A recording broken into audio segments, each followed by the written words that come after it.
Hello everybody, Dr. Deaven here, and today we are just going to go over sugars and sugar alternatives and something called Candida, just real quick.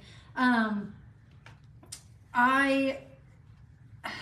have a very big problem with sugar, always have. The majority of, our family get-togethers, we would have, one dining table full of the dinner, and then we'd have like 2 or 3 tables of desserts, and that was just how I grew up, how I was raised.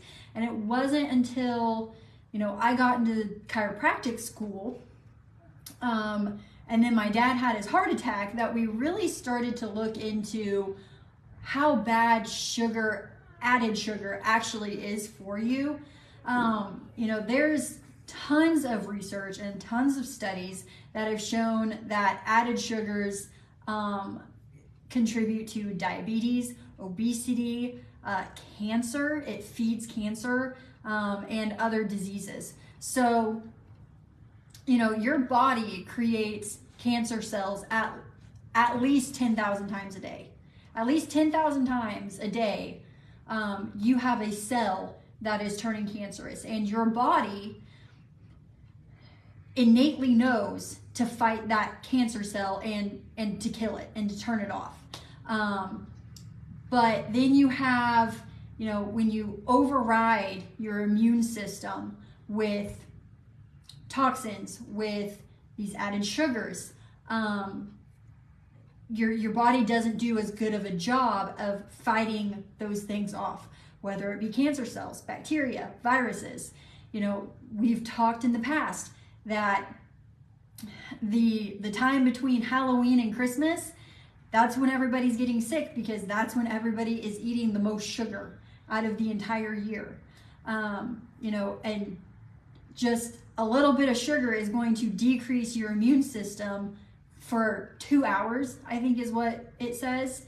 So, sugar we villainize it because it does not help the body. It's really there for empty calories. It's there for pleasure. And we live in a day and age of, we want something good, we want it to taste good, and we want it now. So I personally can't demonize it, a whole lot and preach on it, because I'm just as bad as the next person. But I do know that there are better alternatives, and I take those alternatives and I use them. So, the big ones to really watch out for is like your high fructose corn syrup. And that's going to go by a lot of different names nowadays. It could say high fructose corn syrup. It could just be the initials HFCS. It's got like, I think 2 or 3 other names that it goes by. So, that's one thing to really watch out for. Shopping on the outsides of the aisles. So making sure that the inner aisles are for your processed foods. And so the outer aisles are more for your fruits, your vegetables, your meat, dairy, that kind of stuff. So keep that in mind. Try to shop the outside aisles as much as possible. It's the American Heart Association has said that women need to have 100 calories or less per day of added sugar in their diet, and men need to have 150 calories or less per day, which is about 6 teaspoons. Yes, the little teaspoons for women, and 9 teaspoons for men. And if you look to see how much is in just a little candy bar, it's crazy. It's astronomical. So a couple of alternatives, you've got stevia, you've got dates is one, bananas, local minimally processed honey, monk fruit. You want to stay you want to stay away from like Sweet and Low, aspartame, the sucralose. Stay away from those. They disrupt the gut membrane, cause leaky gut syndrome, and are basically the reason why people start to get food intolerances. Well, that's how people get food intolerances, is through that leaky gut syndrome. So make sure that, you know, if you are craving something sweet, try one of those instead. Dates with a little bit of nut butter on top of them, and some like dark chocolate melted on top. They taste like a Snickers. So, you know, I said in the last video, pregnant right now. Dates, you know, are better for me than a regular Snickers bar. So, you know, I'll get a date, roll it out, open it up, put a little bit of nut butter, some melted dark chocolate on there, stick it in the fridge or the freezer. It hardens up, and they're so good. I was skeptical. I will say I didn't believe, but they are really good. And so, you know, and they've got candies out nowadays that use stevia leaf or monk fruit, or you know, one of those other alternative type sugars that's not Sweet and Low or sucralose or anything like that. So maybe check out those if afterwards, after this detox is done, if you really want something. Next, candida. So candida is a yeast overgrowth that typically happens in the majority of Americans. And a lot of people have yeast overgrowth and they just don't know it.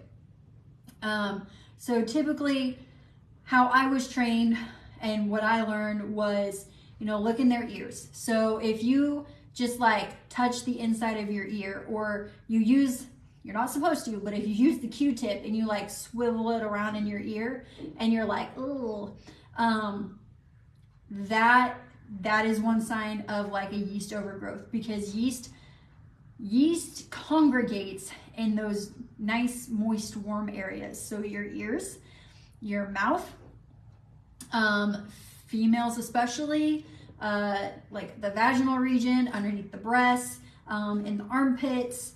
So those areas, if you were to look at your tongue, you stick your tongue out and you have a white coating on it, that is a yeast overgrowth. Yeast can also, especially on the tongue, it's going to cause a little bit of inflammation. And so you can notice like creases on the sides of your tongue because your tongue is swollen.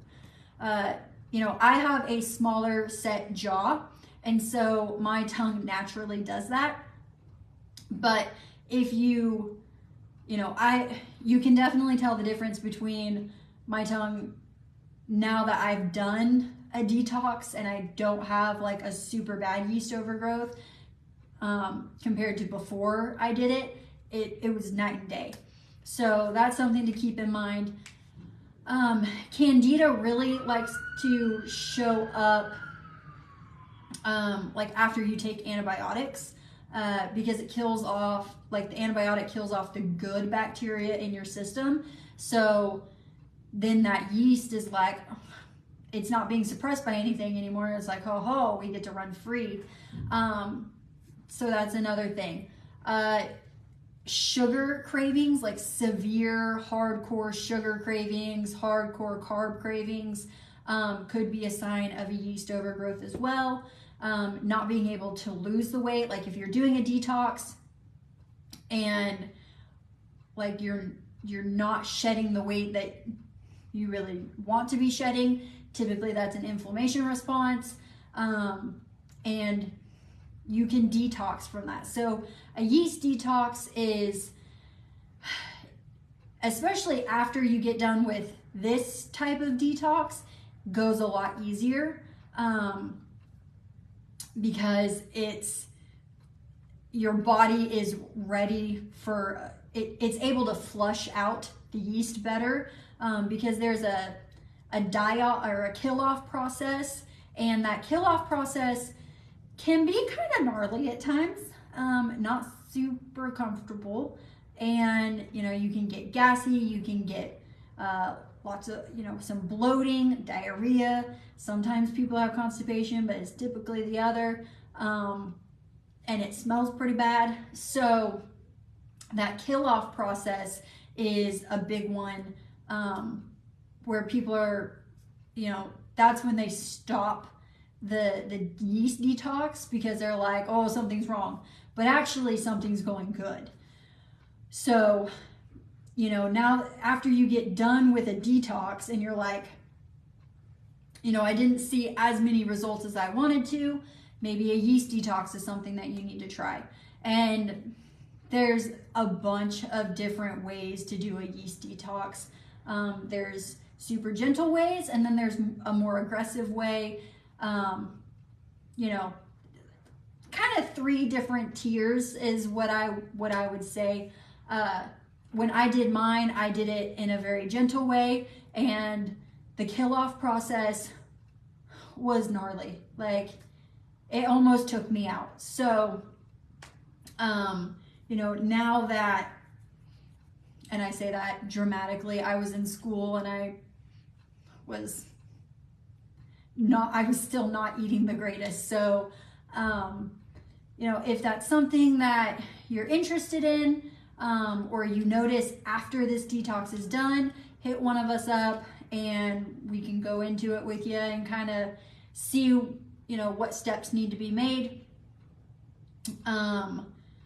And so that is all I have for today. If you have questions, either on like sugar alternatives, different like sweet treats or something, or like the candida, the yeast overgrowth, just leave that in the comments below and we will answer it when we get to them. That's it. That's all I got. Have a good rest of your day. Bye.